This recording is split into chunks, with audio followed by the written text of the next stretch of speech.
یہاں پر میرے پیر و مرشد قبلہ بابا جی سرکار، جن کی آنکھیں مصطفیٰ کا نام سن کر چھلک پڑتی ہیں، ساری زندگی حضور کی محبت کا درس دیتے رہے، آقا علیہ الصلوۃ والسلام کے ادب کا درس دیتے رہے، جنہیں سفیر عشق مصطفیٰ کہا جاتا ہے، جو فرید العصر ہیں قبلہ بابا جی منظور احمد شاہ صاحب رحمۃ اللہ علیہ۔ آپ ایک مثال دے کر سمجھایا کرتے تھے، جو لوگ مصطفیٰ کے در کو چھوڑ کر اللہ کی طرف جانا چاہتے ہیں انہیں سمجھایا کرتے مثال کے ذریعے۔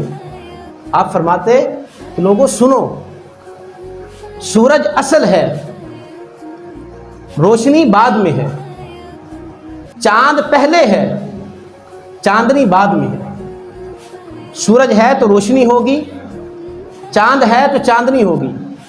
اگر سورج نہیں، روشنی نہیں، چاند نہیں تو چاندنی نہیں۔ یہ بات کہنے کے بعد